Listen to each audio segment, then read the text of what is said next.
Krishna Reddy, MPT Sports Medicine. I'm doing as Vice Principal in Kavita College of Physiotherapy, and also I'm working as a physiotherapist.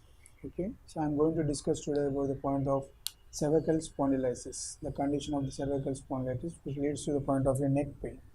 మెడ నొప్పుల గురించి నేను నివారణ ఎలా చేయాలి దాని గురించి చెప్తున్నాను మీకు. సో నెక్ పెయిన్ జనరల్గా వచ్చేసి ఏమవుతుంది అంటే మెడ నొప్పులు చాలా అందరికీ కామన్గా వస్తూ ఉంటాయి. సో అది పిల్లలలో ఉండొచ్చు, పెద్దవాళ్ళలో ఉండొచ్చు, ఇంకా ప్రొఫెషనల్స్లో చాలా ఉంటుంది. సో కంప్యూటర్ ప్రొఫెషనల్స్ మరియు వాడిల్సే సాఫ్ట్వేర్ ప్రొఫెషనల్స్లో చాలా ఉంటుంది. సో అది ఎలా వస్తుంది, ఎందుకు వస్తుంది అనే దాని గురించి చెప్తాను నేను. సో జనరల్గా కంటిన్యూస్గా మనము ఏదైనా వర్క్ చేస్తున్నప్పుడు కంటిన్యూస్గా ఆ వర్క్ మీదనే కాన్సన్ట్రేషన్ చేయడం వల్ల up to the level of 30 minutes of 15 minutes to 30 minutes మా వర్క్ మీద కాన్సన్ట్రేషన్ చేయడం వల్ల ప్రెజర్ అనేది వర్టిబ్రల్ స్పేసెస్లో ఎక్కువగా పడుతుంది. సో వర్టిబ్రల్ స్పేసెస్లో స్టేషనరీగా ఉండడం వల్ల ఎఫెక్ట్ అనేది బాగా ఇస్తుంది. సో దానికి మజిల్ స్పాజం అనేది బాగా జరుగుతుంది. మజిల్ స్పాజం జరగడం వల్ల మూమెంట్స్ అనేవి స్ట్రక్అప్ అవుతాయి, మీన్స్ టైట్నెస్ అనేది జరుగుతుంది. So unable to move the particular neck to the particular of the directions అది అనేది జరగడం వల్ల అక్కడ మనకు నెక్ పెయిన్ అనేది స్టార్ట్ అవుతుంది. సో దానివల్ల కంప్రెషన్స్ అనేవి బాగా వస్తూ ఉంటాయి. సో కంప్రెషన్స్ని మనం క్లియర్ చేసుకోవాలి అంటే ఎలా? సో ఆ కంప్రెషన్స్ని క్లియర్ చేసుకోవాలి అంటే మనం చేసేదానికి కొన్ని ట్రీట్మెంట్స్ ఉంటాయి. సో ఆ టైట్నెస్ అనేది మనం తగ్గించాలి అంటే first you can see in the particular point what will say, బెడ్లో మనం పడుకున్నప్పుడైనా కానీ మనకు మెడలు పట్టుకుంటాయి. కొందరికి నార్మల్గా అంటారు మెడలు పట్టుకున్నాయి, చేతులు నొప్పులు వేస్తున్నాయి, నరాలు గుంజుతున్నాయి ఎక్కడ మెడ నొప్పుల వల్ల. సో దాన్ని మనం క్లియర్ చేయాలి అంటే ఏంటి అనేది ట్రీట్మెంట్ అనేది జనరల్గా తీసుకునేదానికి కొన్ని విధాలు ఉంటాయి.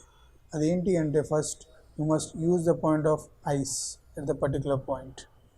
ఐస్ అనేది యూజ్ చేస్తే మనకు పెయిన్ రిలీవ్ అనేది ఫస్ట్ జరుగుతుంటుంది. ఆ తర్వాత నెక్ మూమెంట్స్ అనేవి స్లోగా ఇవ్వాలి, ప్యాసివ్ మూమెంట్స్ అనేది ఇవ్వాలి. అలాగే ఆ తర్వాత కొన్ని ట్రీట్మెంట్స్ అనేవి మనం హోమ్ ప్రోగ్రామ్స్ కింద ఇవ్వాలి. అది ఎలాగంటే బెడ్ రిడన్స్ అంటే పేషెంట్ని without any pillow or mattresses on the floor పడుకోమని చెప్పాలి, లేకుంటే ఏదైనా బల్ల మీద పడుకోమని చెప్పాలి. So it will clear the point of your treatment, means pain relief. It will give the pain relief and also muscle spasm will also be get released. అంటే కండరాల అనేది మనకు టైట్నెస్ ఉంటుంది, అది క్లియర్ అవుతూ ఉంటుంది. సో ఇంకోటి ఎలా అంటే దీనికి మనకు గ్యాప్ అనేది తగ్గినప్పుడు, మీన్స్ సర్వైకల్ స్పాండిలైసిస్ అనేది వచ్చినప్పుడు గ్యాప్ అనేది తగ్గిపోతుంది రెండు వర్టిబ్రల్ జాయింట్స్ మధ్య. సో ఆ గ్యాప్ని ఇంక్రీజ్ చేయాలి కొంచెంగా, అంటే స్ట్రెచబుల్ చేయాలి అన్నప్పుడు ట్రాక్షన్ అనే మిషన్ ఉంటుంది. ఆ ట్రాక్షన్ అనే మిషన్ని మనం ఉపయోగించాలి. ఇఫ్ నాట్ ఇంకా సివియర్ అన్నప్పుడు you can use the point of cervical collar. So అది critical cases, means any accident, means road traffic accidents or falling from any of the highest places, means from that of your any houses or any fields, construction fields నుంచి పడ్డప్పుడు మనకి ఏమవుతాయంటే vertebral joints అనేవి damage అవుతాయి. అక్కడ disc prolapse అనేది జరుగుతూ ఉంటుంది, సర్వైకల్ డిస్క్ ప్రొలాప్స్. సో దానివల్ల ఎఫెక్ట్ అనేది జరిగినప్పుడు ఏమవుతుంది అంటే unable to see the particular areas. So ఆ ఏరియాస్ మనం చూడలేకపోయినప్పుడు దానికి ఫ్రీ మూమెంట్స్ ఇవ్వాలి. నెక్ ఇవ్వడానికి మనం స్టెబిలిటీ ఉండదు, నెక్ అనేది స్టెబిలిటీ ఉండదు. ఆ స్టెబిలిటీ ఇవ్వడానికి మనం ఈ కాలర్స్ ఉపయోగిస్తూ ఉంటాం. సో ఇవనేటి కొన్ని టిప్స్ మనం తీసుకునేటి మెడ నొప్పుల కోసం అనేది. అంతేగాని ఎక్కువగా మనం మెడిసిన్స్ అనేది యూజ్ చేయొద్దు, మాన్యువల్గా ఫిజికల్గా ఈ ట్రీట్మెంట్స్ అనేది ఉపయోగించాలి. Thank you. This is doctor Sai Chandraguda, MBT neuro, good life hospitals, Karimnagar. I'm a physiotherapist కాబట్టి నేను కొన్ని టిప్స్ చెప్పగలుగుతున్నాను. మెయిన్ ఏంటంటే హెల్త్ కాన్షియస్. నేను ఇవాళ చెప్పే topic one is cervical spondylitis with stress. ఈ సర్వైకల్ స్పాండిలైటిస్లో నేను కొన్ని ప్రొఫెషనల్ వాళ్ళకి హెల్త్ టిప్స్ ఇవ్వాలనుకుంటున్నాను. మెయిన్ టాపిక్ వచ్చేసి stress with cervical spondylitis. Cervical spondylitis main మన వర్క్ ఒత్తిడి, మన ఏ ప్రొఫెషనల్ అయినా సరే ఎనీ జాబ్ చేస్తున్నా మన ఒత్తిడి వలన వస్తుంది. దానిలో స్ట్రెస్ వల్ల ఏంటంటే మనకు వర్క్ ఒత్తిడి జరుగుతుంది కాబట్టి మనకు సర్వైకల్లో కొన్ని symptoms, indications, contraindications and indications గురించి మాట్లాడబోతున్నాం. కాంట్రాఇండికేషన్స్ ఏంటంటే మనకు ఎప్పుడైతే మెడ కండనరాల్లో ఒత్తిడి జరుగుతుందో దానివల్ల మనకు కాన్షియస్ లెవెల్స్ కొన్ని తగ్గిపోతున్నాయి, ఆటోమేటిక్గా డెడీనెస్ వస్తుంది, హెడేక్ వస్తుంది, ఇంకా లమ్ వీక్నెస్, కుడి చేయి కానీ 2 చేతులు కానీ 2 కాళ్ళు కానీ వీక్నెస్ రాబోతుంది.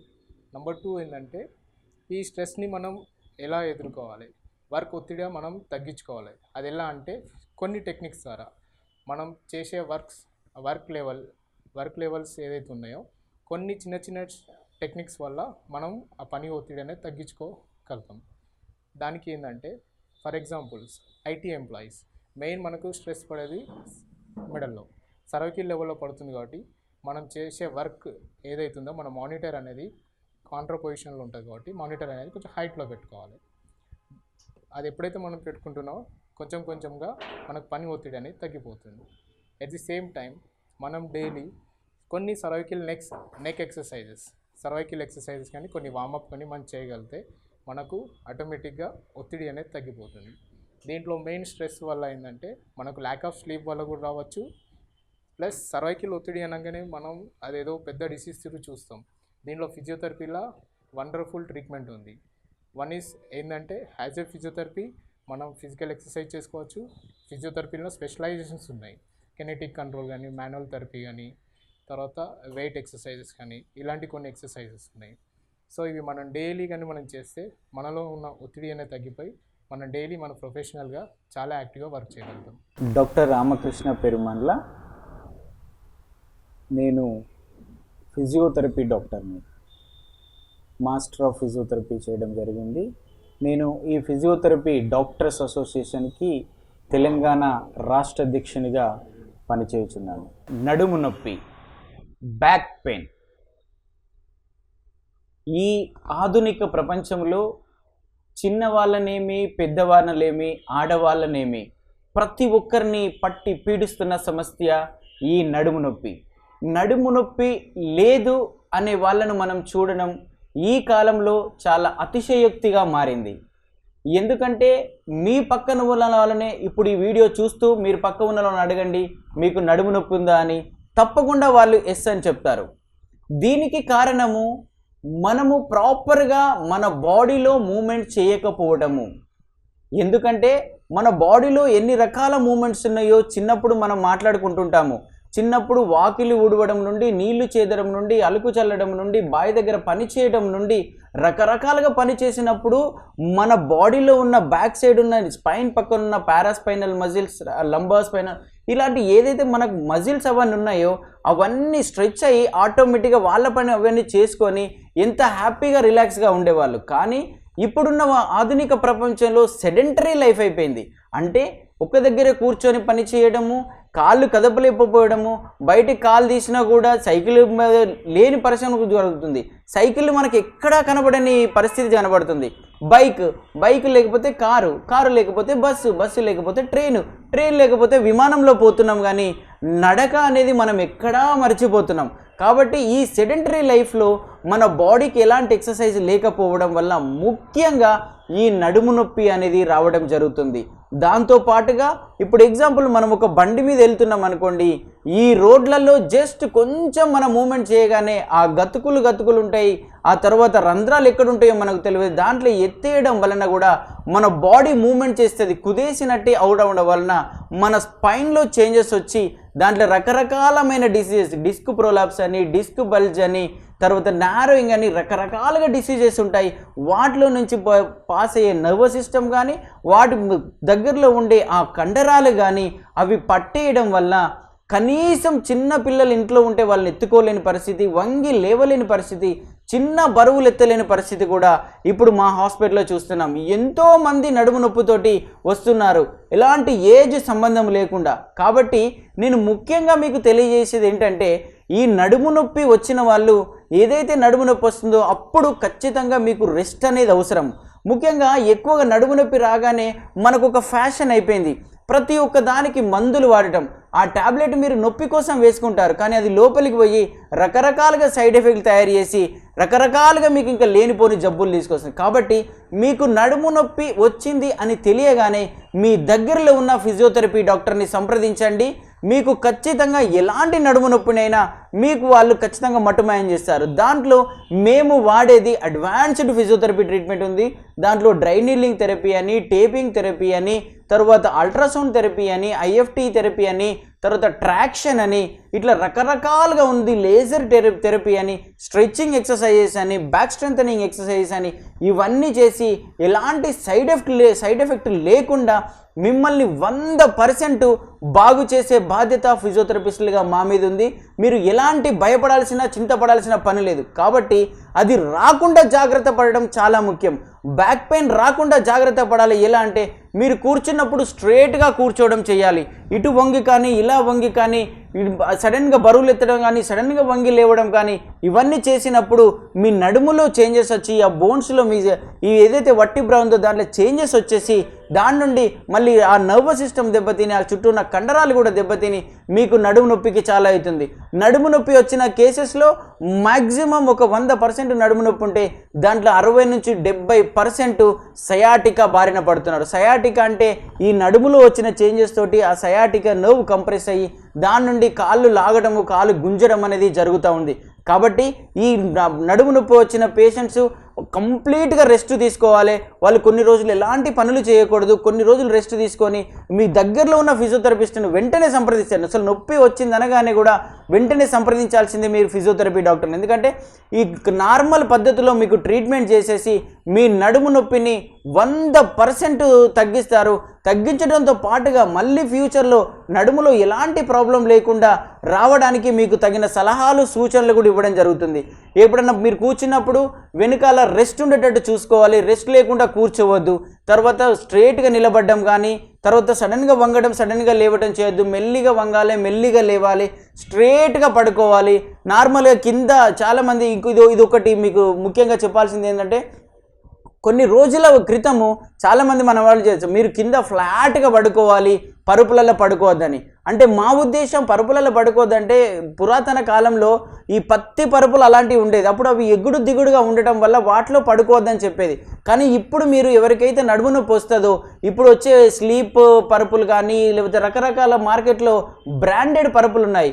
అవి మాత్రం వాడండి, నార్మల్ పరుపులు వాడద్దు. ఆ పరుపులు వాడుతూనే వాటితోటి నడుము నొప్పి చాలా తగ్గుతుంది, మీకు రెస్ట్ దొరుకుతుంది. కాబట్టి మీకు ఎవరికైనా నడుము నొప్పి అని తెలియగానే మీకు దగ్గరలో ఉన్న ఫిజియోథెరపీ డాక్టర్ని సంప్రదించండి. మేము కొన్ని వందలు వేల కేసెస్లను ప్రతిరోజు మా హాస్పిటళ్లలో మేము నయం చేయడం జరుగుతుంది. కాబట్టి మీకు నడుము నొప్పి అని తెలియగానే దగ్గరలో ఉన్న ఫిజియోథెరపీ డాక్టర్ని కలవండి, తప్పకుండా మీకు నయం జరుగుతుంది. అందరికీ నమస్కారం. ఈరోజు మనం థైరాయిడ్ గురించి కొన్ని విషయాలు తెలుసుకుందాము. ముఖ్యంగా ఏంటంటే థైరాయిడ్ గురించి చాలామంది చాలా అపోహలు ఉంటూ ఉంటాయి. సపోజ్ లైక్ మేము రోడ్డు మీద వెళ్తున్నాము, చూడగానే అమ్మాయి సడన్గా లావు కనబడుతుందని థైరాయిడ్ టెస్ట్ చేయించుకోండి. ఇలాంటివి చాలా మంది నా దగ్గరకు వచ్చి అడుగుతూ ఉంటారు. ఏం లేదు, డైరెక్ట్ వస్తారు, థైరాయిడ్ టెస్ట్ మేము థైరాయిడ్ టెస్ట్ చేయించుకుందాం అనుకుంటున్నాము అంటారు అన్నట్టు వాళ్ళు. దేనికి థైరాయిడ్ టెస్ట్ అంటే కూడా మా అమ్మాయిని చూస్తే లావు అవుతుంది, లేకపోతే ఊరికే బరువు పెరుగుతున్నాను, లేకపోతే సన్నగా అయిపోతుంది అనే జస్ట్ బరువు అనే ఒక సిమ్టమ్ పట్టుకొని థైరాయిడ్ టెస్ట్కి వెళ్తూ ఉంటారు. సో యూజువల్గా ఇట్లాంటి అపోహలు చాలామందిలో ఉండి అనవసరంగా డబ్బులు వేస్ట్ చేసుకునే ఉద్దేశంలో నేను కొంచెం థైరాయిడ్ గురించి బేసిక్స్ చెప్దాం అనుకుంటున్నాను. మొట్టమొదటి ఏంటంటే థైరాయిడ్ అనేది ఒక గ్లాండ్. అది రెగ్యులర్గా మనకి ఏంటంటే ఇక్కడ మిడిల్ లైక్ నెక్లో ఉంటుంది, ఒక బటర్ఫ్లై షేప్లో ఉంటుంది అన్నట్టు. అండ్ చాలామందికి దీని సిమ్టమ్స్ తెలియదు. ఓన్లీ బరువు పెరగడం ఒకటే థైరాయిడ్ వస్తుంది అనుకుంటారు. థైరాయిడ్లో కూడా చాలా టైప్స్ ఉన్నాయి, హైపో అని, హైపర్ అని, తర్వాత రెగ్యులర్గా చాలా టైప్స్ ఉంటూ ఉంటాయి అన్నట్టు. సో ఒక మెడ వాసింది అనే ఉద్దేశంలో, గొంతు లావైందని, బరువు పెరిగారనే ఉద్దేశంలోనే ఏమీ ఉండదండి థైరాయిడ్కి. సో ఇంకా చాలా సిమ్టమ్స్ కూడా ఉంటాయి. అండ్ బరువు పెరగడానికి ఓన్లీ థైరాయిడే కారణం అని చాలామంది అనుకుంటారు. ఇంకా చాలా కారణాలు కూడా ఉంటాయి. సో మెయిన్ ఏంటంటే ఫస్ట్ వెయిట్ గెయిన్ ఇంపార్టెంట్ అని కాదనట్లేను. రెండోది ఏంటంటే బాగా చలి పెట్టడము, వీక్ అవ్వడము, తర్వాత వచ్చేసి కాళ్ళ వాపులు రావడము, ఇట్లా ఇంకా చాలా ఉంటాయండి.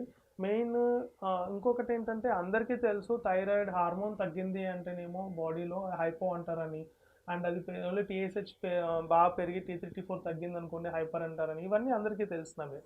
సో యూజువల్గా ఏంటంటే హైపోథైరాయిడిజంకి కానీ హైపర్కి కానీ వీటి కానీ ఏదైనా బాడీలో హార్మోన్ ఇంబ్యాలెన్స్ ఉండడం వల్ల వచ్చిన ప్రాబ్లం అనేది డెఫినెట్లీ హార్మోన్ రీప్లేస్మెంట్ చేస్తేనే ట్రీట్మెంట్.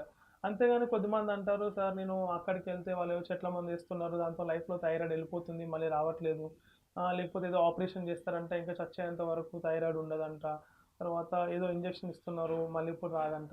ఇవన్నీ కరెక్ట్ కాదండి.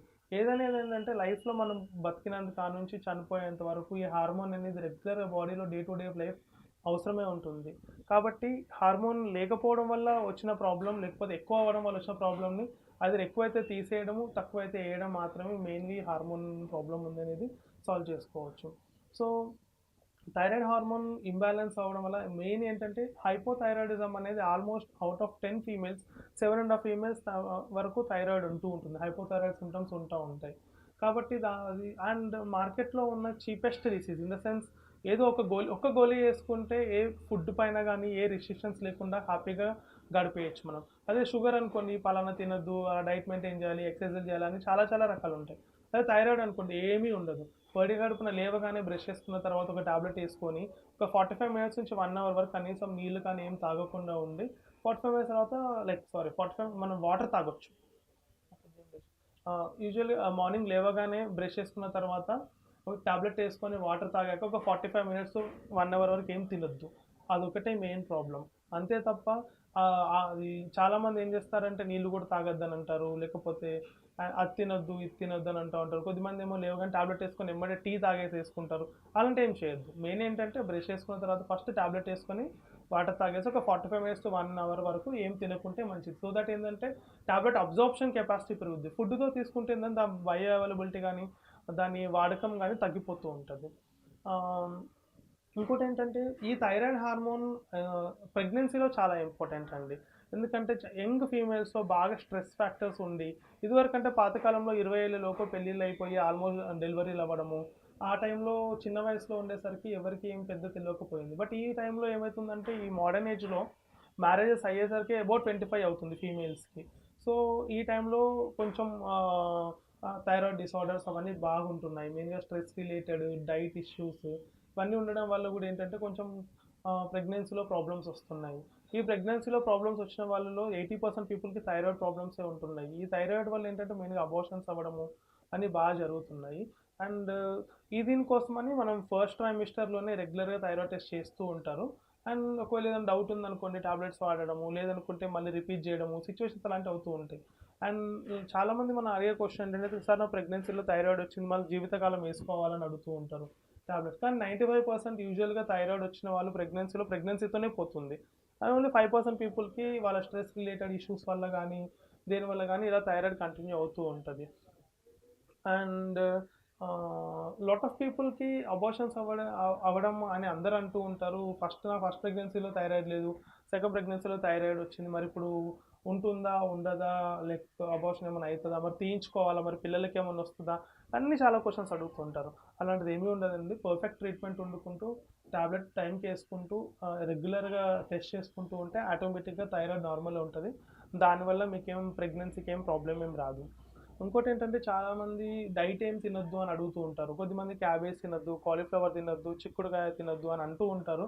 But there is no actual proof for hypothyroidism patients అవి తినొద్దు అనేది అలాంటిది ఏం లేదు. కొద్దిమంది ఏమో పడట్లేదు అంటూ ఉంటారు. వాళ్ళని మనం స్ట్రెస్ చేసి తినండి ఏం కాదు అని అంటే ఏమన్నా సైడ్ ఎఫెక్ట్ వస్తే తినొద్దు అన్నారని అది ఏదో అంటుంటారనే ఉద్దేశంలో వాళ్ళ ఇష్టం అని వదిలేస్తూ ఉంటాం. But according to book knowledge అనేది కానీ ఎలాంటి డైట్ రెస్ట్రిక్షన్స్ ఏమీ ఉండవు. And 100% there is only one treatment is thyroid replacement. అదే హార్మోన్ రీప్లేస్మెంట్. ట్యాబ్లెట్ బయట నుంచి చేసుకోవాల్సిందే. దాంట్లో కూడా రకరకాలు ఏమి ఉండవండి. ఓన్లీ థైరాక్సిన్ హార్మోన్ ట్యాబ్లెట్, ఎల్త్రాక్సిన్ కానీ థైరోనామ్ కానీ అలా ఉంటూ ఉంటాయి. అంతే తప్ప దానికి ఏం డిఫరెంట్ ఏమి ఉండదు. లేని హార్మోన్ని మనం బయట నుంచి ట్యాబ్లెట్ ఇస్తాం. దానివల్ల ఏ సైడ్ ఎఫెక్ట్ ఉండదు అండ్ లేకపోతే చాలా సైడ్ ఎఫెక్ట్స్ అంతే. నేను డాక్టర్ ప్రవీణ్ కుమార్ అండి, MD general physician, Sai Balaji hospital, Bhupalpalli అండి మాది. సో ఈరోజు నేను మీకు డెంగ్యూ ఫీవర్ గురించి కొన్ని అంశాలు చెప్పదలుచుకున్నాను. సో సాధారణంగా అందరూ డెంగ్యూ ఫీవర్ అంటే అందరు ఎవరు చెప్పినా కానీ ఏ టైప్స్ ఉంటాయి, ఎలా ఉంటాయి, ఏమవుతుంది అని చెప్తూ ఉంటారు. నాకు ఆ కోణంలో కాకుండా మనుషుల్లో లైక్ ప్రజలలో అవగాహన కలపడానికి మామూలు తెలంగాణ లాంగ్వేజ్లోనో లైక్ మన వాడుక భాషలో ఉన్న లాంగ్వేజ్లో మాట్లాడుకుంటూ దాని గురించి అవగాహన కల్పించాలని నేను ఈరోజు చిన్న సందేశం ఇవ్వాలనుకుంటున్నాను. మొదటిది, డెంగ్యూ ఫీవర్ అనేది యూజువల్గా అది వైరల్ ఫీవర్ అండి. దానికి స్పెసిఫిక్ ట్రీట్మెంట్ అనేది ఏమి ఉండదు. రెగ్యులర్గా యాంటీబయాటిక్స్ యూజ్ చేసుకోవడం కానీ, లేకపోతే వివిధ రకాల ట్రీట్మెంట్ అనేది ఇది ఇలానే చేస్తే డెంగ్యూ జ్వరం తగ్గుతుంది, ఇలానే చేస్తే ఉంటుందని ఏం రూల్ ఉండదు. మెయిన్గా ఏంటంటే viral fever and self limiting disorder. So దానంతట అదే తగ్గిపోతుంటుంది.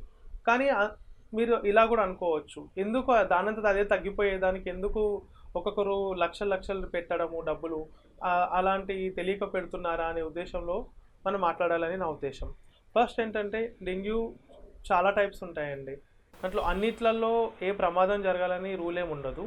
మామూలుగా కొద్దిమందికి ప్లేట్లెట్స్ పడిపోతూ ఉంటాయి, కొద్దిమందికి WBC కూడా పడిపోతూ ఉంటాయి, కొద్దిమందికి రెండూ పడిపోతూ ఉంటాయి, కొద్దిమంది పెయిన్స్తో స్టార్ట్ అవుతుంది, కొద్దిమంది కంటిన్యూ ఫీవర్ ఉంటూ ఉంటుంది, అన్ని రకాలు ఉంటుంది. అది ఏ టైప్ అయినా కానీ యూజువల్గా మనకు జరిగే ట్రీట్మెంట్ ఏంటంటే మెయిన్గా పండ్లు, IV ఫ్లూయిడ్స్ అండ్ కొబ్బరి నీళ్ళు, దానిమ్మకాయలు, ఇట్లా లైక్ రెగ్యులర్ మన ఇంట్లో దొరికే వస్తువులతోనే మనం తగ్గించుకోవచ్చు. అండ్ జ్వరం బాగా వచ్చినప్పుడు పారాసిటమాల్ టాబ్లెట్ వేసుకొని చేసుకోవచ్చు. ఇంకొకటి ఏంటంటే కణాలు పడిపోతున్నాయని అందరు చాలామంది అంటూ ఉంటారు కదా, ఎన్ని కణాలు పడిపోతే ఎక్కించాలి అనే అవగాహన చాలామందికి తక్కువ ఉంటుంది. సాధారణంగా మనం 20,000 కణాల వరకు వెయిట్ చేయొచ్చు. 20,000 కణాలు మామూలుగా అయితే ప్లేట్లెట్స్ 2,50,000 వరకు, యావరేజ్గా 2,50,000 వరకు ఉండొచ్చు, కానీ మినిమం 1,50,000 వరకు కూడా ఉండొచ్చు. కానీ చాలామంది 40,000 పడిపోయినాయి, 30,000 పడిపోయినాయి, మాకు ఎక్కిస్తారేమో అని భయపడుతూ ఉంటారు. మీ దగ్గర మీరు తీసుకునే డైట్ కనుక పర్ఫెక్ట్ ఉందనుకోండి, దానివల్ల కణాలు ఎక్కించే అవసరం కూడా ఉండదు. 20,000 కణాలు వచ్చినా కానీ దాన్ని మనం డైట్తోని, IV ఫ్లూయిడ్స్తోని కరెక్ట్ చేసుకోవచ్చు. ఫస్ట్ నా ఉద్దేశం ఏంటంటే ఈ డెంగ్యూ జ్వరం వచ్చినప్పుడు, కానీ ఈ డెంగ్యూ జ్వరం అనేది ఏ వైరల్ ఫీవర్ అనేది, అన్ని వైరల్ ఫీవర్స్ డెంగ్యూ కాకపోవచ్చు. జనాలు ఏదైనా వైరల్ ఫీవర్ వచ్చింది, కణాలు పడిపోయినాయంటే డెంగ్యూ అని అందరు అనుకుంటూ ఉంటారు. సో అలా కాకుండా వైరల్ ఫీవర్ అని అనడం బెటర్. సో వైరల్ ఫీవర్ అయినా డెంగ్యూ ఫీవర్లో అయినా ఏం చేస్తామంటే ఫస్ట్ జ్వరం వచ్చిన టైంలో ఓన్లీ పారాసిటమాల్ టాబ్లెట్ రోజుకు 650 mg ఒక 3 times వేసుకొని బాగా దానిమ్మ పండ్లు, పప్పడి పండ్లు, సేపులు, కొబ్బరి నీళ్ళు, పాలు అట్లా చాలా తీసుకుంటూ ఉండాలి. మామూలుగా సాధారణంగా వైరల్ ఫీవర్లో బాడీ బాగా ఎండిపోయి డిహైడ్రేషన్ అవుతూ ఉంటారు. ఆ డిహైడ్రేషన్ని మనం అధిగమించామనుకోండి, అదే మెయిన్ ప్రాబ్లం, లైక్ అదే మెయిన్ ట్రీట్మెంట్. సపోజ్ లైక్ రోజుకు ఒక పెద్ద 1 kg పప్పడి పండు తినడం కానీ, ఒక 4-5 దానిమ్మకాయలు తినడం, ఒక 4-5 సేపులు తినడం, ఒక 1 లీటర్ కోకోనట్ వాటర్, ఒక 1 లీటర్ మిల్క్, అలా బాడీని ఫుల్ హైడ్రేట్ చేసుకుంటూ ఉండి బయట వాతావరణంకి ఎక్స్పోజ్ అవ్వకుండా 3 times పారాసిటమాల్ టాబ్లెట్ వేసుకుంటూ అలా మన బాడీని హైడ్రేట్ చేసామనుకోండి, వైరల్ ఫీవర్ సాధారణంగా తగ్గిపోతాయి. అండ్ ఇంకోటి ఏంటంటే అట్లా ఈ వైరల్ ఫీవర్ ఏదైనా వస్తే కనుక అట్లీస్ట్ 5 నుండి 7 days 100% ఫీవర్ ఉంటూ ఉంటుంది. అండ్ ఈ 5 రోజుల వరకు ఏమో ఫీవర్ పెరుగుకుంటూ లేకపోతే ఓన్లీ నైట్ టైం కానీ అలా వస్తూ ఉంటుంది. Night time in the sense evening 5 o'clock నుంచి మార్నింగ్ 8 o'clock వరకు ఫీవర్ ఎక్కువ ఉంటుంది. డే అంతా చాలా బాగానే ఉంటారు, ఏమున్నా లేకున్నా అంతా బాగానే ఉంటుంది. కానీ సాయంత్రం 6 గంటల నుంచి పొద్దున 8 గంటల వరకు విపరీతమైన జ్వరం ఉంటుంది, చెమటలు వస్తూ ఉంటాయి, చలి పెడుతూ ఉంటుంది. సో ఇలాంటివన్నీ ఉంటాయి. ఇలాంటి టైంలో ఏంటంటే మనం బాగా మార్నింగ్ డే మొత్తం మనం డైట్ బాత్ తీసుకొని ఫీవర్ ఉన్నా లేకపోయినా పారాసిటమాల్ టాబ్లెట్ 3 times వేసుకుంటూ బాడీని హైడ్రేట్ చేసామనుకోండి, 5 days వరకు మెయింటైన్ అవుతూ ఉంటుంది. 5th day ఎఫెబ్రల్ పీరియడ్ అంట. ఆ రోజు సడన్గా హెవీ ఫీవర్ వచ్చేసి ఏదైనా ప్లేట్లెట్స్ కానీ ఏదైనా కౌంట్స్ ఉన్నా సడన్గా తగ్గిపోయే ఛాన్సెస్ ఉంటూ ఉంటుంది. ఆ తర్వాత అమాంతంగా 6th day 7th day సహజంగా పెరుగుతూ ఉంటాయి అన్నట్టు. కానీ ఇక్కడ జరిగే ప్రమాదం ఎక్కడ అంటే ఆ ఫీవర్ ఎంత కాన్స్టెంట్గా టాబ్లెట్ వేసుకుంటూ తగ్గుతుందా తగ్గట్లేదా అనేది అవగాహనలో పెట్టుకొని హాస్పిటల్కి వెళ్ళడం అనేది ఇంపార్టెంట్. కొద్దిమందికి హెడేక్ స్టార్ట్ అవుతూ ఉంటుంది, కొద్దిమందికి వామిటింగ్స్ ఉంటా ఉంటాయి, కొద్దిమందికి విపరీతమైన బాడీ పెయిన్స్ ఉంటా ఉంటాయి. సో పారాసిటమాల్ టాబ్లెట్ వేసుకున్నాక కూడా, ఈ డైట్ తీసుకున్నాక కూడా మీకు తగ్గనప్పుడు హాస్పిటల్ని అప్రోచ్ అయితే మేము మా తరపు నుంచి డెఫినెట్గా IV ఫ్లూయిడ్స్ బాగిస్తూ ఉంటాం అండ్ సిమ్టమాటిక్గా ట్రీట్ చేస్తూ ఉంటాము. మేము చేసే ట్రీట్మెంట్ కూడా ఏంటంటే ఉన్న డిసీజ్ని సపోజ్ రక్త కణాలు 1,70,000 ఉన్నాయనుకోండి, ట్రీట్మెంట్ తీసుకోవడం వల్ల 1,20,000 1,00,000 పడిపోయే ఛాన్స్ ఉంటుంది. అంతేకాని ట్రీట్మెంట్ తీసుకోకపోతే 1,00,000 నుంచి అమాంతంగా 20,000 30,000 పడిపోయే ఛాన్స్ ఉంటుంది. ఇచ్చే ట్రీట్మెంట్ యూజువల్గా 5 days వరకు కూడా మోస్ట్లీ పడే కణాలను మొత్తం అమాంతంగా పడకుండా బేసిక్గా మిమ్మల్ని సర్వైవ్ చేసేంత వరకే ఉంటుంది. కానీ ఏం చేసినా ఎంత ట్రీట్మెంట్ తీసుకున్నా ఏది ఉన్నా కానీ 5 days వరకు మాత్రం డెఫినెట్గా దాని సీరియస్నెస్ కాన్సిక్వెన్సెస్ ఉంటాయి.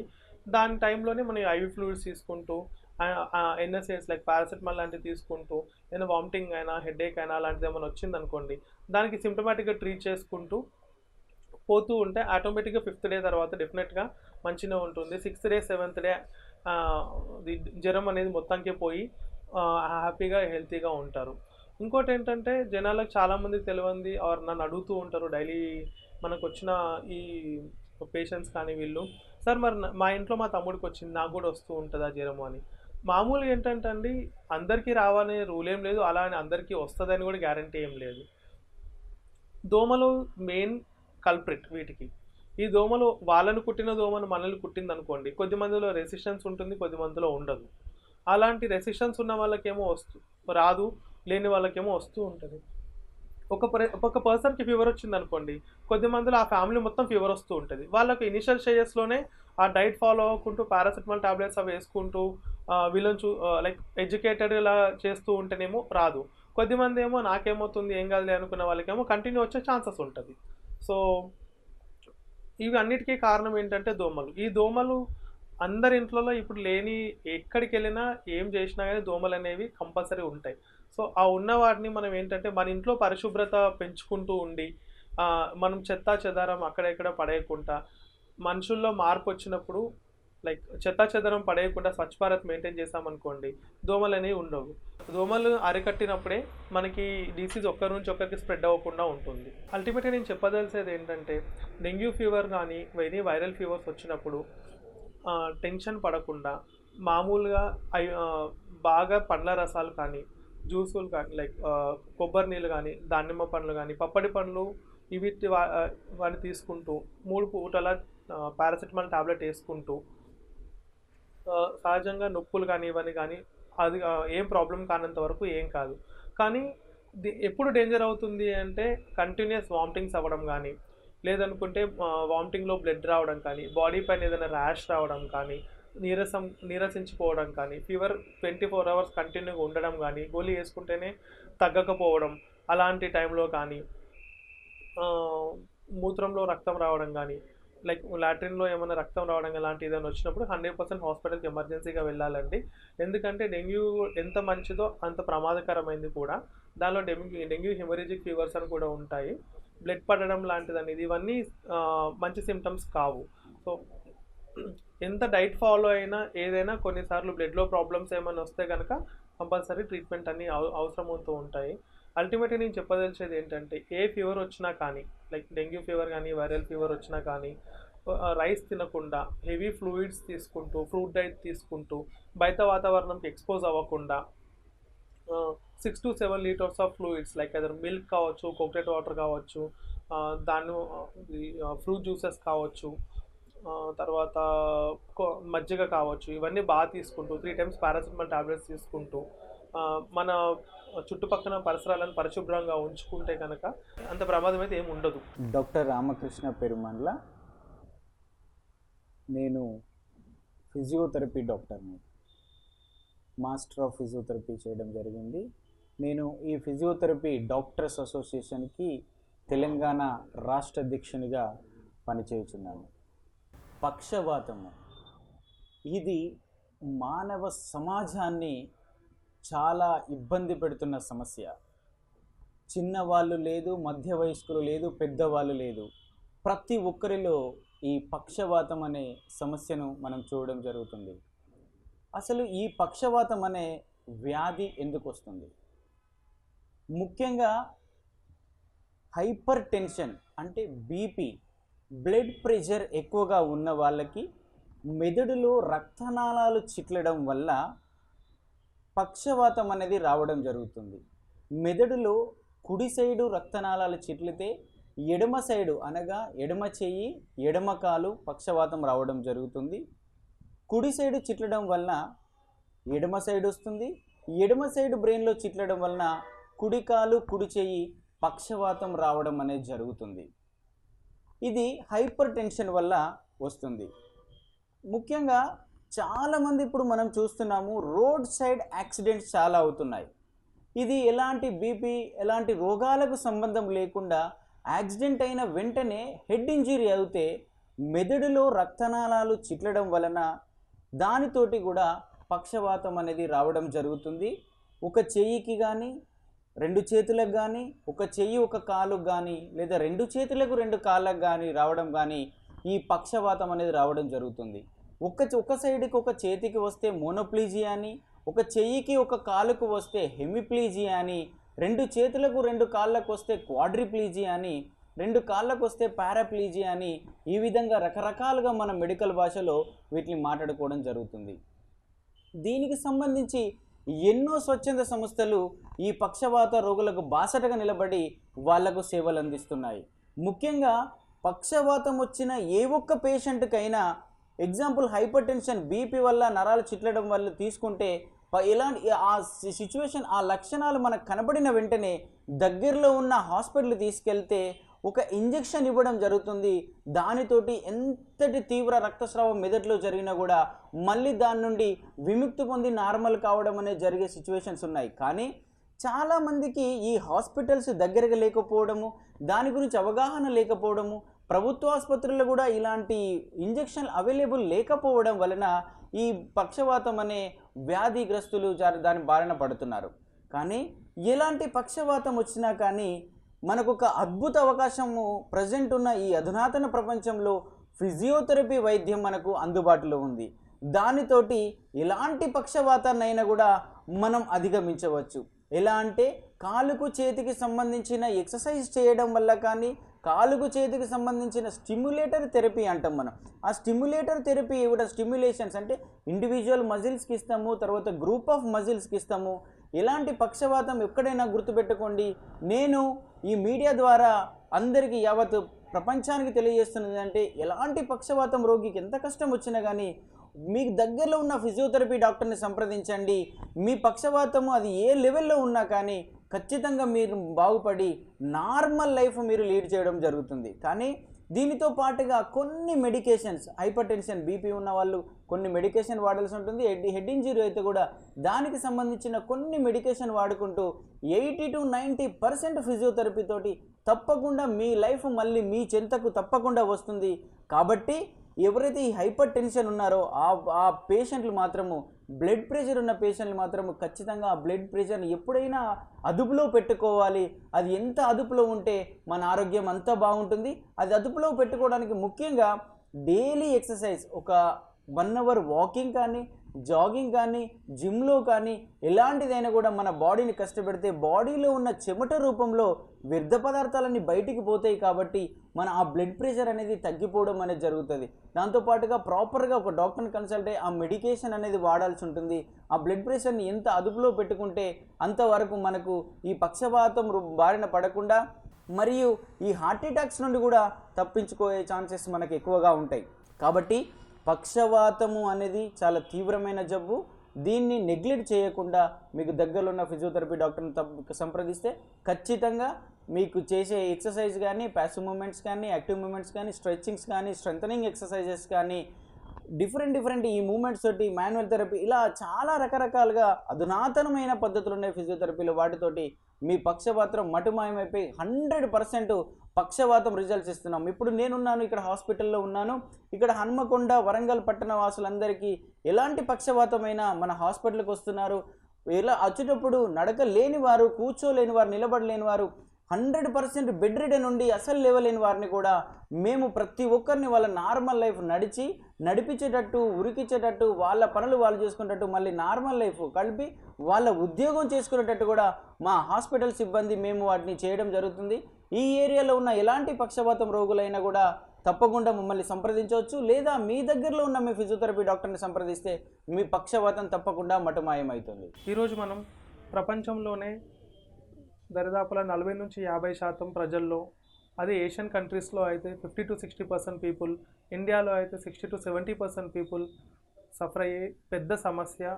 ఆల్మోస్ట్ ప్రతి ఇంట్లో ఒకరి కావచ్చు, లేదంటే వీధిలో 70% నుంచి 80% మంది కావచ్చు అనుభవించే పెద్ద సమస్య షుగర్, ఆర్ ఇట్స్ డయాబెటీస్, తెలుగులో అయితే మధుమేహం అంటారు.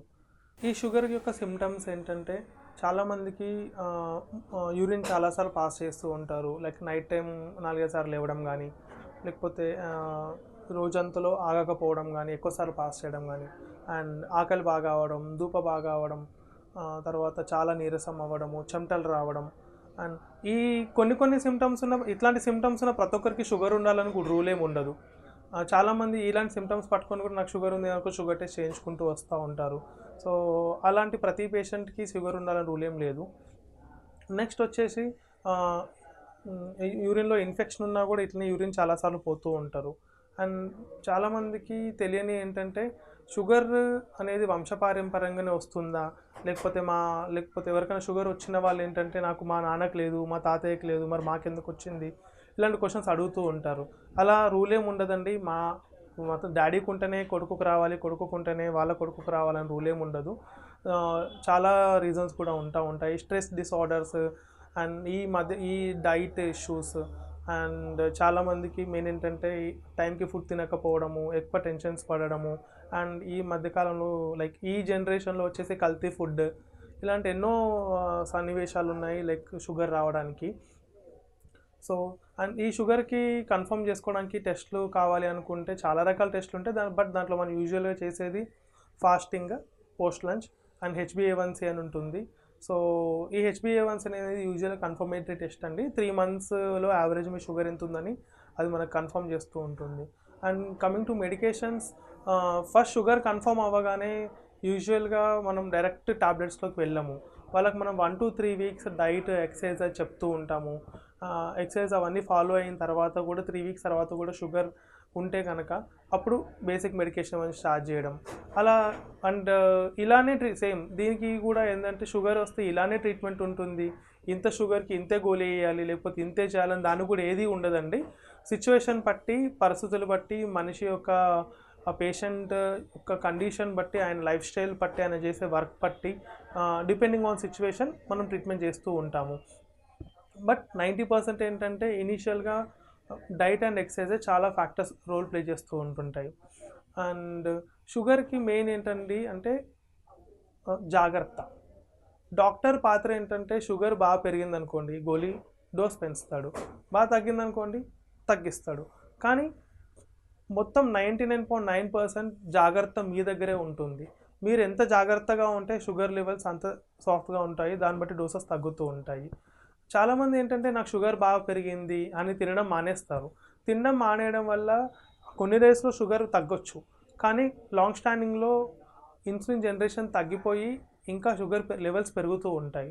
సో ఏదైనా తినండి, కానీ కొంచెం కొంచెం చాలాసార్లు తినండి. And avoid sugars. మెయిన్గా ఏంటంటే ఫ్రూట్స్లోకి వచ్చేసి అరటి పండ్లు, సపోటా, సీతాఫలాలు, ద్రాక్ష, ఖర్జూర, సపోటా ఇవేం తినొద్దు.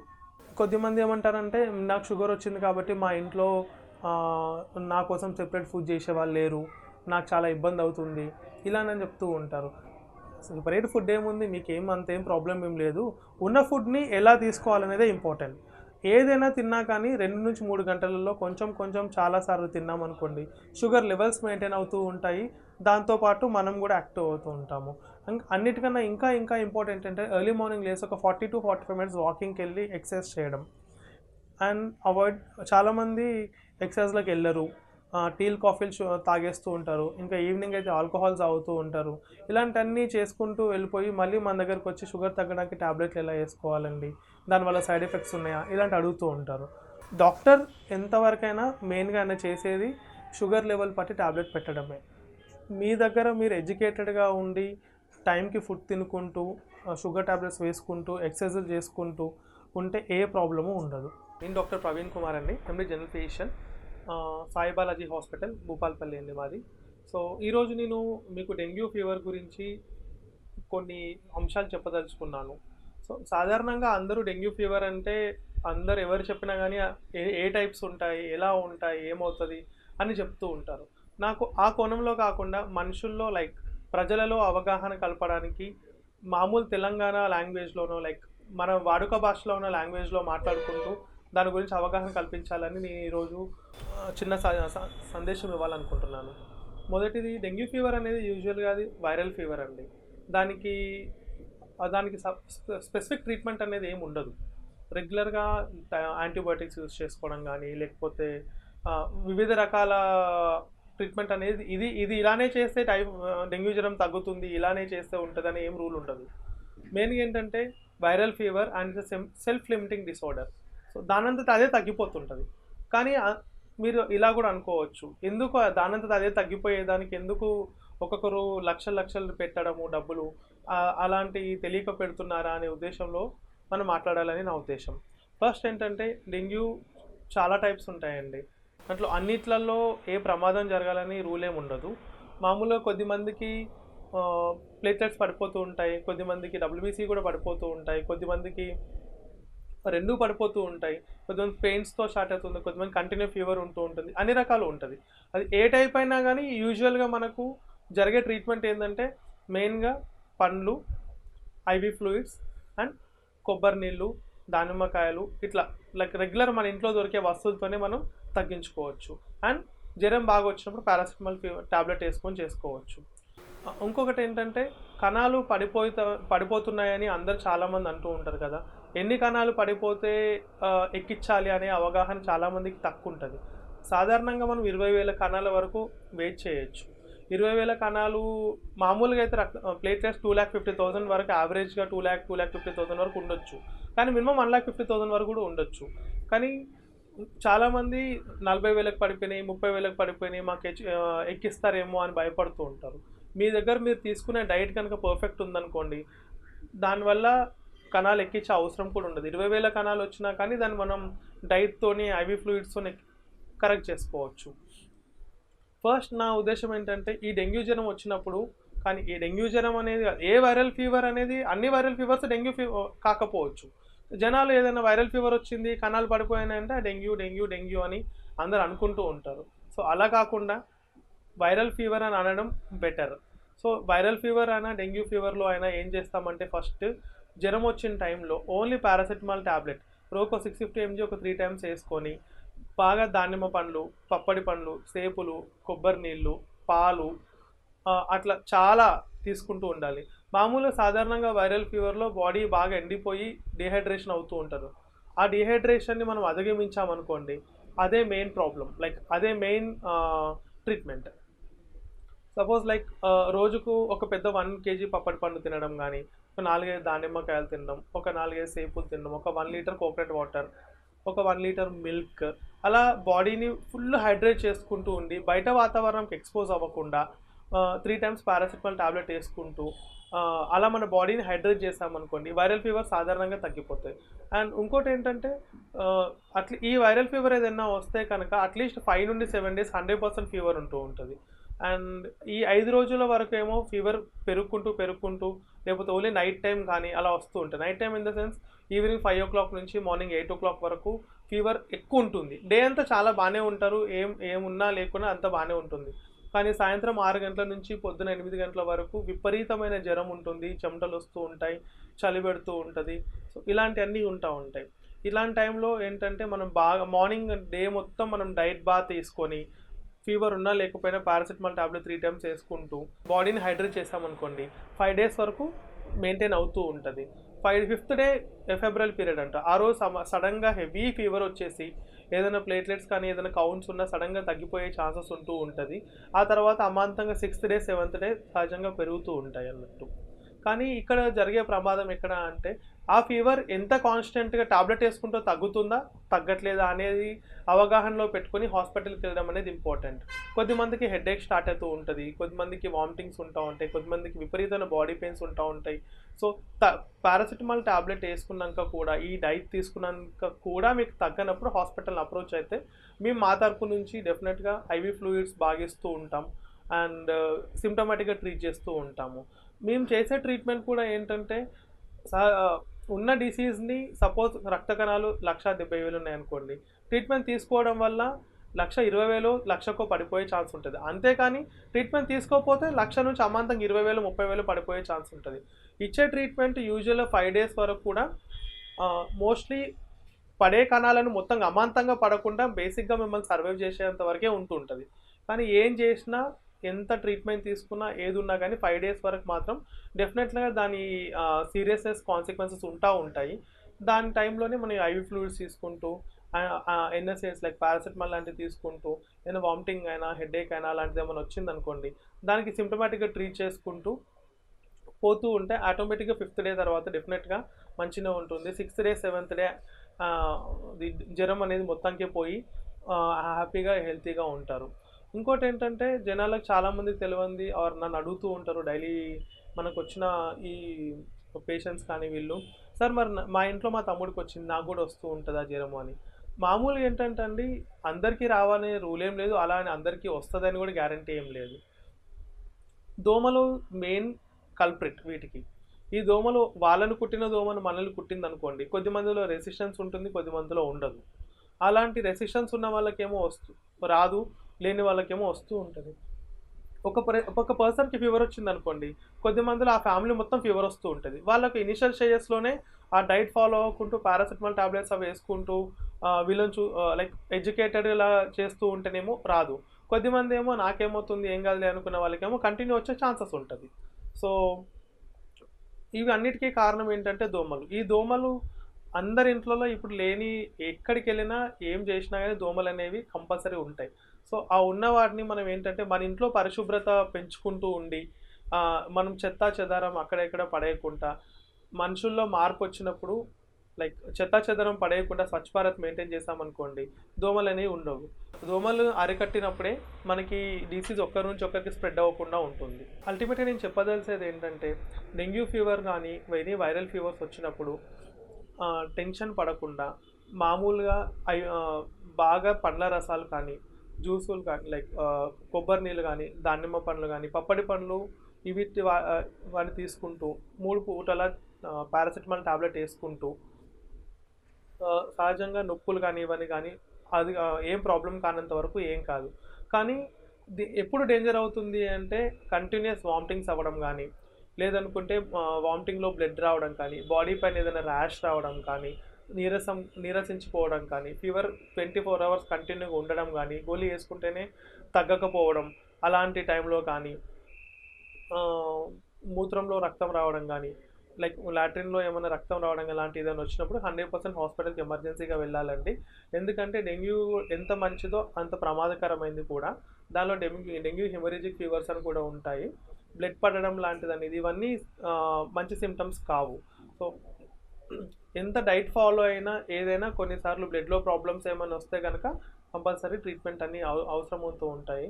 అల్టిమేట్గా నేను చెప్పదలిచేది ఏంటంటే, ఏ ఫీవర్ వచ్చినా కానీ, లైక్ డెంగ్యూ ఫీవర్ కానీ వైరల్ ఫీవర్ వచ్చినా కానీ, రైస్ తినకుండా హెవీ ఫ్లూయిడ్స్ తీసుకుంటూ, ఫ్రూట్ డైట్ తీసుకుంటూ, బయట వాతావరణంకి ఎక్స్పోజ్ అవ్వకుండా 6 to 7 liters of fluids like other milk కావచ్చు, కోకోనట్ వాటర్ కావచ్చు, దాన్ని ఫ్రూట్ జ్యూసెస్ కావచ్చు, తర్వాత మజ్జిగ కావచ్చు, ఇవన్నీ బాగా తీసుకుంటూ 3 times పారాసిటమాల్ టాబ్లెట్స్ తీసుకుంటూ మన చుట్టుపక్కల పరిసరాలను పరిశుభ్రంగా ఉంచుకుంటే కనుక అంత ప్రమాదం అయితే ఏమి ఉండదు. అందరికీ నమస్కారం. ఈరోజు మనం థైరాయిడ్ గురించి కొన్ని విషయాలు తెలుసుకుందాము. ముఖ్యంగా ఏంటంటే థైరాయిడ్ గురించి చాలామంది చాలా అపోహలు ఉంటూ ఉంటాయి. సపోజ్ లైక్ మేము రోడ్డు మీద వెళ్తున్నాము, చూడగానే అమ్మాయి సడన్గా లావు కనబడుతుందని థైరాయిడ్ టెస్ట్ చేయించుకోండి, ఇలాంటివి చాలా మంది నా దగ్గరకు వచ్చి అడుగుతూ ఉంటారు. ఏం లేదు, డైరెక్ట్ వస్తారు, థైరాయిడ్ టెస్ట్ మేము థైరాయిడ్ టెస్ట్ చేయించుకుందాం అనుకుంటున్నాము అంటారు అన్నట్టు వాళ్ళు. దేనికి థైరాయిడ్ టెస్ట్ అంటే కూడా మా అమ్మాయిని చూస్తే లావు అవుతుంది, లేకపోతే ఊరికే బరువు పెరుగుతున్నాను, లేకపోతే సన్నగా అయిపోతుంది అనే జస్ట్ బరువు అనే ఒక సిమ్టమ్ పట్టుకొని థైరాయిడ్ టెస్ట్కి వెళ్తూ ఉంటారు. సో యూజువల్గా ఇట్లాంటి అపోహలు చాలామందిలో ఉండి అనవసరంగా డబ్బులు వేస్ట్ చేసుకునే ఉద్దేశంలో నేను కొంచెం థైరాయిడ్ గురించి బేసిక్స్ చెప్దాం అనుకుంటున్నాను. మొట్టమొదటి ఏంటంటే థైరాయిడ్ అనేది ఒక గ్లాండ్. అది రెగ్యులర్గా మనకి ఏంటంటే ఇక్కడ మిడిల్ లైక్ నెక్లో ఉంటుంది, ఒక బటర్ఫ్లై షేప్లో ఉంటుంది అన్నట్టు. అండ్ చాలామందికి దీని సిమ్టమ్స్ తెలియదు, ఓన్లీ బరువు పెరగడం ఒకటే థైరాయిడ్ వస్తుంది అనుకుంటాం. థైరాయిడ్లో కూడా చాలా టైప్స్ ఉన్నాయి, హైపో అని, హైపర్ అని, తర్వాత రెగ్యులర్గా చాలా టైప్స్ ఉంటూ ఉంటాయి అన్నట్టు. సో ఒక మెడ వాసింది అనే ఉద్దేశంలో, గొంతు లావ్ అయిందని, బరువు పెరిగారనే ఉద్దేశంలోనే ఏమీ ఉండదండి థైరాయిడ్కి. ఇంకా చాలా సిమ్టమ్స్ కూడా ఉంటాయి. అండ్ బరువు పెరగడానికి ఓన్లీ థైరాయిడే కారణం అని చాలామంది అనుకుంటారు, ఇంకా చాలా కారణాలు కూడా ఉంటాయి. సో మెయిన్ ఏంటంటే ఫస్ట్ వెయిట్ గెయిన్ ఇంపార్టెంట్ అని కాదనట్లేను. రెండోది ఏంటంటే బాగా చలి పెట్టడము, వీక్ అవ్వడము, తర్వాత వచ్చేసి కాళ్ళ వాపులు రావడము, ఇట్లా ఇంకా చాలా ఉంటాయండి. మెయిన్ ఇంకొకటి ఏంటంటే అందరికీ తెలుసు థైరాయిడ్ హార్మోన్ తగ్గింది అంటేనేమో బాడీలో హైపో అంటారని, అండ్ అది ఓన్లీ టీఎస్హెచ్ బాగా పెరిగి T3 T4 తగ్గింది అనుకోండి హైపర్ అంటారని, ఇవన్నీ అందరికీ తెలిసినవే. సో యూజువల్గా ఏంటంటే హైపోథైరాయిడిజంకి కానీ హైపర్కి కానీ వీటి కానీ ఏదైనా బాడీలో హార్మోన్ ఇంబ్యాలెన్స్ ఉండడం వల్ల వచ్చిన ప్రాబ్లం అనేది డెఫినెట్లీ హార్మోన్ రీప్లేస్మెంట్ చేస్తేనే ట్రీట్మెంట్. అంతేగాని కొద్దిమంది అంటారు, సార్ నేను అక్కడికి వెళ్తే వాళ్ళు ఏవో చెట్ల మంది వేస్తున్నారు, దాంతో లైఫ్లో థైరాయిడ్ వెళ్ళిపోతుంది, మళ్ళీ రావట్లేదు, లేకపోతే ఏదో ఆపరేషన్ చేస్తారంట ఇంకా చచ్చేంత వరకు థైరాయిడ్ ఉండదంట, తర్వాత ఏదో ఇంజెక్షన్ ఇస్తున్నారు మళ్ళీ ఇప్పుడు రాదంట. ఇవన్నీ కరెక్ట్ కాదండి. ఏదైనా ఏంటంటే లైఫ్లో మనం బతికినంత కాడ నుంచి చనిపోయేంత వరకు ఈ హార్మోన్ అనేది రెగ్యులర్గా బాడీలో డే టు డే లైఫ్ అవసరమే ఉంటుంది. కాబట్టి హార్మోన్ లేకపోవడం వల్ల వచ్చిన ప్రాబ్లం, లేకపోతే ఎక్కువ అవ్వడం వల్ల వచ్చిన ప్రాబ్లమ్ని అది ఎక్కువైతే తీసేయడము, తక్కువైతే వేయడం మాత్రమే మెయిన్లీ హార్మోన్ ప్రాబ్లం ఉందనేది సాల్వ్ చేసుకోవచ్చు. సో థైరాయిడ్ హార్మోన్ ఇంబ్యాలెన్స్ అవ్వడం వల్ల మెయిన్ ఏంటంటే హైపోథైరాయిడిజం అనేది almost out of 10 females 7.5 females వరకు థైరాయిడ్ ఉంటుంది, హైపోథైరాయిడ్ సిమ్టమ్స్ ఉంటాయి. కాబట్టి అది అండ్ మార్కెట్లో ఉన్న cheapest disease in the sense ఏదో ఒక గోళీ వేసుకుంటే ఏ ఫుడ్ పైన కానీ ఏ రిస్ట్రిక్షన్స్ లేకుండా హ్యాపీగా గడిపేయచ్చు మనం. అదే షుగర్ అనుకోండి, పలానా తినద్దు, డైట్ మెయింటైన్ చేయాలి, ఎక్సర్సైజ్ చేయాలని చాలా చాలా రకాలు ఉంటాయి. అదే థైరాయిడ్ అనుకోండి ఏమీ ఉండదు, పొడి గడుపున లేవగానే బ్రష్ చేసుకున్న తర్వాత ఒక టాబ్లెట్ వేసుకొని ఒక 45 మినిట్స్ నుంచి 1 అవర్ వరకు కనీసం నీళ్ళు కానీ ఏం తాగకుండా ఉండి 45 మినిట్స్ తర్వాత 45 మనం వాటర్ తాగొచ్చు. యూజువల్లీ మార్నింగ్ లేవగానే బ్రష్ చేసుకున్న తర్వాత ఒక టాబ్లెట్ వేసుకొని వాటర్ తాగాక ఒక 45 మినిట్స్ 1 అవర్ వరకు ఏం తినొద్దు. అదొకటే మెయిన్ ప్రాబ్లం. అంతే తప్ప అది చాలామంది ఏం చేస్తారంటే నీళ్ళు కూడా తాగొద్దని అంటారు, లేకపోతే అది తినొద్దు ఇది తినొద్దు అని అంటూ ఉంటారు. కొద్దిమంది ఏమో లేవగానే టాబ్లెట్ వేసుకొని వెంబడే టీ తాగేసి వేసుకుంటారు. అలాంటి ఏం చేయొద్దు. మెయిన్ ఏంటంటే బ్రష్ చేసుకున్న తర్వాత ఫస్ట్ టాబ్లెట్ వేసుకొని వాటర్ తాగేసి ఒక 45 మినిట్స్ టు 1 అవర్ వరకు ఏం తినకుంటే మంచిది. సో దట్ ఏంటంటే టాబ్లెట్ అబ్జార్ప్షన్ కెపాసిటీ పెరుగుద్ది. ఫుడ్తో తీసుకుంటే ఏంటంటే దాని బయో అవైలబిలిటీ కానీ దాని వాడకం కానీ తగ్గిపోతూ ఉంటుంది. ఇంకోటి ఏంటంటే ఈ థైరాయిడ్ హార్మోన్ ప్రెగ్నెన్సీలో చాలా ఇంపార్టెంట్ అండి. ఎందుకంటే యంగ్ ఫీమేల్స్లో బాగా స్ట్రెస్ ఫ్యాక్టర్స్ ఉండి, ఇదివరకంటే పాతకాలంలో 20 ఏళ్ళ లోపు పెళ్ళిళ్ళు అయిపోయి ఆల్మోస్ట్ డెలివరీలు అవ్వడము, ఆ టైంలో చిన్న వయసులో ఉండేసరికి ఎవరికి ఏం పెద్ద తెలియకపోయింది. బట్ ఈ టైంలో ఏమవుతుందంటే ఈ మోడర్న్ ఏజ్లో మ్యారేజెస్ అయ్యేసరికి అబౌట్ 25 అవుతుంది ఫీమేల్స్కి. సో ఈ టైంలో కొంచెం థైరాయిడ్ డిసార్డర్స్ అవన్నీ బాగుంటున్నాయి. మెయిన్గా స్ట్రెస్ రిలేటెడ్ డైట్ ఇష్యూస్ ఇవన్నీ ఉండడం వల్ల కూడా ఏంటంటే కొంచెం ప్రెగ్నెన్సీలో ప్రాబ్లమ్స్ వస్తున్నాయి. ఈ ప్రెగ్నెన్సీలో ప్రాబ్లమ్స్ వచ్చిన వాళ్ళలో 80% పీపుల్కి థైరాయిడ్ ప్రాబ్లమ్సే ఉంటున్నాయి. ఈ థైరాయిడ్ వల్ల ఏంటంటే మెయిన్గా అబార్షన్స్ అవ్వడము అని బాగా జరుగుతున్నాయి. అండ్ దీనికోసమని మనం ఫస్ట్ ట్రైమిస్టర్లోనే రెగ్యులర్గా థైరాయిడ్ టెస్ట్ చేస్తూ ఉంటారు. అండ్ ఒకవేళ ఏదైనా డౌట్ ఉందనుకోండి టాబ్లెట్స్ వాడడము, లేదనుకుంటే మళ్ళీ రిపీట్ చేయడము, సిచ్యువేషన్స్ అలాంటివి అవుతూ ఉంటాయి. అండ్ చాలామంది మనం అడిగే క్వశ్చన్ ఏంటంటే, సార్ నా ప్రెగ్నెన్సీలో థైరాయిడ్ వచ్చింది మళ్ళీ జీవితకాలం వేసుకోవాలని అడుగుతూ ఉంటారు టాబ్లెట్స్. కానీ 95% యూజువల్గా థైరాయిడ్ వచ్చిన వాళ్ళు ప్రెగ్నెన్సీతోనే పోతుంది. అది ఓన్లీ 5% పీపుల్కి వాళ్ళ స్ట్రెస్ రిలేటెడ్ ఇష్యూస్ వల్ల కానీ దేనివల్ల కానీ ఇలా థైరాయిడ్ కంటిన్యూ అవుతూ ఉంటుంది. అండ్ లాట్ ఆఫ్ పీపుల్కి అబార్షన్స్ అవ్వడం అని అందరూ అంటూ ఉంటారు. ఫస్ట్ ప్రెగ్నెన్సీలో థైరాయిడ్ లేదు, సెకండ్ ప్రెగ్నెన్సీలో థైరాయిడ్ వచ్చింది, మరి ఇప్పుడు ఉంటుందా ఉండదా, లేకపోతే అబార్షన్ ఏమైనా అవుతుందా, మరి తీయించుకోవాలా, మరి పిల్లలకి ఏమైనా వస్తుందా, అన్నీ చాలా క్వశ్చన్స్ అడుగుతుంటారు. అలాంటిది ఏమీ ఉండదండి. పర్ఫెక్ట్ ట్రీట్మెంట్ వండుకుంటూ టాబ్లెట్ టైంకి వేసుకుంటూ రెగ్యులర్గా టెస్ట్ చేసుకుంటూ ఉంటే ఆటోమేటిక్గా థైరాయిడ్ నార్మల్ ఉంటుంది. దానివల్ల మీకేం ప్రెగ్నెన్సీకి ఏం ప్రాబ్లం ఏం రాదు. ఇంకోటి ఏంటంటే చాలామంది డైట్ ఏం తినొద్దు అని అడుగుతూ ఉంటారు. కొద్దిమంది క్యాబేజ్ తినొద్దు, కాలీఫ్లవర్ తినొద్దు, చిక్కుడుకాయ తినొద్దు అని అంటూ ఉంటారు. But there is no actual proof for hypothyroidism patients అవి తినొద్దు అనేది అలాంటిది ఏం లేదు. కొద్దిమంది ఏమో పడట్లేదు అంటూ ఉంటారు. వాళ్ళని మనం స్ట్రెస్ చేసి తినండి ఏం కాదు అని అంటే ఏమన్నా సైడ్ ఎఫెక్ట్ వస్తే తినొద్దు అన్నారని అది ఏదో అంటుంటారనే ఉద్దేశంలో వాళ్ళ ఇష్టం అని వదిలేస్తూ ఉంటాం. But according to book knowledge అనేది కానీ ఎలాంటి ఏ డైట్ రెస్ట్రిక్షన్స్ ఏమీ ఉండవు. And 100% there is only one treatment is thyroid replacement. అదే హార్మోన్ రీప్లేస్మెంట్. టాబ్లెట్ బయట నుంచి చేసుకోవాల్సిందే. దాంట్లో కూడా రకరకాలు ఏమి ఉండవండి. ఓన్లీ థైరాక్సిన్ హార్మోన్ టాబ్లెట్, ఎల్త్రాక్సిన్ కానీ థైరోనామ్ కానీ అలా ఉంటూ ఉంటాయి. అంతే తప్ప దానికి ఏం డిఫరెంట్ ఏమి ఉండదు. లేని హార్మోన్ని మనం బయట నుంచి టాబ్లెట్ ఇస్తాం. దానివల్ల ఏ సైడ్ ఎఫెక్ట్ ఉండదు, అండ్ లేకపోతే చాలా సైడ్ ఎఫెక్ట్స్ అంతే.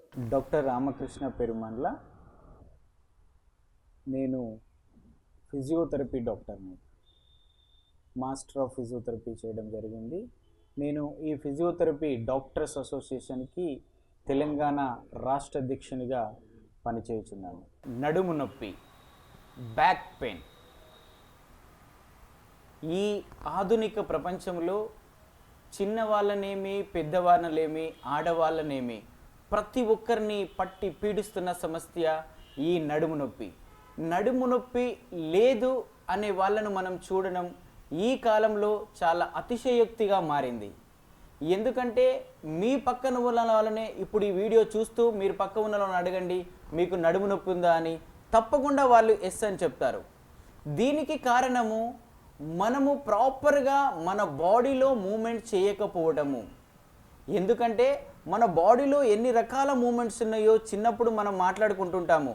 చిన్నప్పుడు వాకిలి ఊడవడం నుండి, నీళ్లు చేదడం నుండి, అలుకు చల్లడం నుండి, బావి దగ్గర పని చేయడం నుండి రకరకాలుగా పని చేసినప్పుడు మన బాడీలో ఉన్న బ్యాక్ సైడ్ ఉన్న స్పైన్ పక్కన ఉన్న పారాస్పైనల్ మజిల్స్, లంబార్ స్పైనల్, ఇలాంటి ఏదైతే మనకు మజిల్స్ అవన్నీ ఉన్నాయో అవన్నీ స్ట్రెచ్ అయ్యి ఆటోమేటిక్గా వాళ్ళ పని అవన్నీ చేసుకొని ఎంత హ్యాపీగా రిలాక్స్గా ఉండేవాళ్ళు. కానీ ఇప్పుడున్న ఆధునిక ప్రపంచంలో సెడెంటరీ లైఫ్ అయిపోయింది. అంటే ఒక దగ్గరే కూర్చొని పని చేయడము, కాళ్ళు కదపలేకపోవడము, బయటికి కాలు తీసినా కూడా సైకిల్ లేని పరిశ్రమ జరుగుతుంది. సైకిల్ మనకి ఎక్కడా కనబడని పరిస్థితి కనబడుతుంది. బైక్ లేకపోతే కారు లేకపోతే బస్సు లేకపోతే ట్రైన్ లేకపోతే విమానంలో పోతున్నాం. కానీ నడక అనేది మనం ఎక్కడా మర్చిపోతున్నాం. కాబట్టి ఈ సెడెంటరీ లైఫ్లో మన బాడీకి ఎలాంటి ఎక్సర్సైజ్ లేకపోవడం వల్ల ముఖ్యంగా ఈ నడుము నొప్పి అనేది రావడం జరుగుతుంది. దాంతో పాటుగా ఇప్పుడు ఎగ్జాంపుల్ మనం ఒక బండి మీద వెళ్తున్నాం అనుకోండి, ఈ రోడ్లలో జస్ట్ కొంచెం మన మూమెంట్ చేయగానే ఆ గతుకులు ఉంటాయి. ఆ తర్వాత రంధ్రాలు ఎక్కడుంటాయో మనకు తెలియదు. దాంట్లో ఎత్తేయడం వలన కూడా మన బాడీ మూమెంట్ చేస్తుంది. కుదేసినట్టే అవడం వలన మన స్పైన్లో చేంజెస్ వచ్చి దాంట్లో రకరకాలమైన డిసీజెస్, డిస్క్ ప్రోలాప్స్ అని, డిస్క్ బల్జ్ అని, తర్వాత నారోయింగ్ అని రకరకాలుగా డిసీజెస్ ఉంటాయి. వాటిలో నుంచి పాస్ అయ్యే నర్వస్ సిస్టమ్ కానీ, వాటి దగ్గరలో ఉండే ఆ కండరాలు కానీ అవి పట్టేయడం వల్ల కనీసం చిన్న పిల్లలు ఇంట్లో ఉంటే వాళ్ళని ఎత్తుకోలేని పరిస్థితి, వంగి లేవలేని పరిస్థితి, చిన్న బరువులు ఎత్తలేని పరిస్థితి కూడా ఇప్పుడు మా హాస్పిటల్లో చూస్తున్నాం. ఎంతోమంది నడుము నొప్పితోటి వస్తున్నారు, ఎలాంటి ఏజ్ సంబంధం లేకుండా. కాబట్టి నేను ముఖ్యంగా మీకు తెలియజేసేది ఏంటంటే, ఈ నడుము నొప్పి వచ్చిన వాళ్ళు ఏదైతే నడుము నొప్పి వస్తుందో అప్పుడు ఖచ్చితంగా మీకు రెస్ట్ అనేది అవసరం. ముఖ్యంగా ఎక్కువగా నడుము నొప్పి రాగానే మనకు ఒక ఫ్యాషన్ అయిపోయింది, ప్రతి ఒక్క దానికి మందులు వాడటం. ఆ ట్యాబ్లెట్ మీరు నొప్పి కోసం వేసుకుంటారు, కానీ అది లోపలికి పోయి రకరకాలుగా సైడ్ ఎఫెక్ట్లు తయారు చేసి రకరకాలుగా మీకు ఇంకా లేనిపోని జబ్బులు తీసుకొస్తుంది. కాబట్టి మీకు నడుము నొప్పి వచ్చింది అని తెలియగానే మీ దగ్గరలో ఉన్న ఫిజియోథెరపీ డాక్టర్ని సంప్రదించండి. మీకు ఖచ్చితంగా ఎలాంటి నడుము నొప్పినైనా మీకు వాళ్ళు ఖచ్చితంగా మట్టుమాయం చేస్తారు. దాంట్లో మేము వాడేది అడ్వాన్స్డ్ ఫిజియోథెరపీ ట్రీట్మెంట్ ఉంది. దాంట్లో డ్రై నీలింగ్ థెరపీ అని, టేపింగ్ థెరపీ అని, తర్వాత అల్ట్రాసౌండ్ థెరపీ అని, ఐఎఫ్టీ థెరపీ అని, తర్వాత ట్రాక్షన్ అని, ఇట్లా రకరకాలుగా ఉంది. లేజర్ థెరపీ అని, స్ట్రెచ్చింగ్ ఎక్సర్సైజెస్ అని, బ్యాక్ స్ట్రెంథనింగ్ ఎక్సర్సైజెస్ అని, ఇవన్నీ చేసి ఎలాంటి సైడ్ ఎఫెక్ట్ లేకుండా మిమ్మల్ని 100% బాగు చేసే బాధ్యత ఫిజియోథెరపిస్టులుగా మా మీద ఉంది. మీరు ఎలాంటి భయపడాల్సిన, చింతపడాల్సిన పని లేదు. కాబట్టి అది రాకుండా జాగ్రత్త పడడం చాలా ముఖ్యం. బ్యాక్ పెయిన్ రాకుండా జాగ్రత్త పడాలి. ఎలా అంటే, మీరు కూర్చున్నప్పుడు స్ట్రేట్గా కూర్చోవడం చేయాలి. ఇటు వంగి కానీ, ఇలా వంగి కానీ, సడన్గా బరువులు ఎత్తడం కానీ, సడన్గా వంగి లేవడం కానీ, ఇవన్నీ చేసినప్పుడు మీ నడుములో చేంజెస్ వచ్చి ఆ బోన్స్లో మీ ఏదైతే వట్టిబ్రా ఉందో దాంట్లో చేంజెస్ వచ్చేసి దాని నుండి మళ్ళీ ఆ నర్వస్ సిస్టమ్ దెబ్బతిని, ఆ చుట్టూ ఉన్న కండరాలు కూడా దెబ్బతిని మీకు నడుము నొప్పికి చాలా అవుతుంది. నడుము నొప్పి వచ్చిన కేసెస్లో మ్యాక్సిమం ఒక 100% నడుము నొప్పి ఉంటే దాంట్లో 60 నుంచి 70% సయాటికా బారిన పడుతున్నారు. సయాటికా అంటే ఈ నడుములో వచ్చిన చేంజెస్ తోటి ఆ సయాటికా నర్వ్ కంప్రెస్ అయ్యి దాని నుండి కాళ్ళు లాగడము, కాళ్ళు గుంజడం అనేది జరుగుతూ ఉంది. కాబట్టి ఈ నడుము నొప్పి వచ్చిన పేషెంట్స్ కంప్లీట్గా రెస్ట్ తీసుకోవాలి. వాళ్ళు కొన్ని రోజులు ఎలాంటి పనులు చేయకూడదు. కొన్ని రోజులు రెస్ట్ తీసుకొని మీ దగ్గరలో ఉన్న ఫిజియోథెరపిస్ట్ను వెంటనే సంప్రదించండి. అసలు నొప్పి వచ్చింది అనగానే కూడా వెంటనే సంప్రదించాల్సిందే మీరు ఫిజియోథెరపీ డాక్టర్ని. ఎందుకంటే ఈ నార్మల్ పద్ధతిలో మీకు ట్రీట్మెంట్ చేసేసి మీ నడుము నొప్పిని 100% తగ్గిస్తారు. తగ్గించడంతో పాటుగా మళ్ళీ ఫ్యూచర్లో నడుములో ఎలాంటి ప్రాబ్లం లేకుండా రావడానికి మీకు తగిన సలహాలు సూచనలు కూడా ఇవ్వడం జరుగుతుంది. ఎప్పుడన్నా మీరు కూర్చున్నప్పుడు వెనకాల రెస్ట్ ఉండేటట్టు చూసుకోవాలి, రెస్ట్ లేకుండా కూర్చోవద్దు. తర్వాత స్ట్రైట్గా నిలబడడం కానీ, తర్వాత సడన్గా వంగడం సడన్గా లేవడం చేయొద్దు. మెల్లిగా వంగాలి, మెల్లిగా లేవాలి, స్ట్రైట్గా పడుకోవాలి. నార్మల్గా కింద చాలామంది ఇదొకటి మీకు ముఖ్యంగా చెప్పాల్సింది ఏంటంటే, కొన్ని రోజుల క్రితము చాలామంది మన వాళ్ళు చేస్తారు, మీరు కింద ఫ్లాట్గా పడుకోవాలి, పరుపులలో పడుకోవద్దని. అంటే మా ఉద్దేశం పరుపులలో పడుకోవద్దంటే, పురాతన కాలంలో ఈ పత్తి పరుపులు అలాంటివి ఉండేది. అప్పుడు అవి ఎగుడు దిగుడుగా ఉండటం వల్ల వాటిలో పడుకోవద్దని చెప్పేది. కానీ ఇప్పుడు మీరు ఎవరికైతే నడుము నొప్పి వస్తుందో, ఇప్పుడు వచ్చే స్లీప్ పరుపులు కానీ, లేకపోతే రకరకాల మార్కెట్లో బ్రాండెడ్ పరుపులు ఉన్నాయి, అవి మాత్రం వాడండి. నార్మల్ పరుపులు వాడద్దు. ఆ పరుపులు వాడితేనే వాటితోటి నడుము నొప్పి చాలా తగ్గుతుంది, మీకు రెస్ట్ దొరుకుతుంది. కాబట్టి మీకు ఎవరికైనా నడుము నొప్పి అని తెలియగానే మీకు దగ్గరలో ఉన్న ఫిజియోథెరపీ డాక్టర్ని సంప్రదించండి. మేము కొన్ని వందలు వేల కేసెస్లను ప్రతిరోజు మా హాస్పిటళ్ళలో మేము నయం చేయడం జరుగుతుంది. కాబట్టి మీకు నడుము నొప్పి అని తెలియగానే దగ్గరలో ఉన్న ఫిజియోథెరపీ డాక్టర్ని కలవండి, తప్పకుండా మీకు నయం జరుగుతుంది.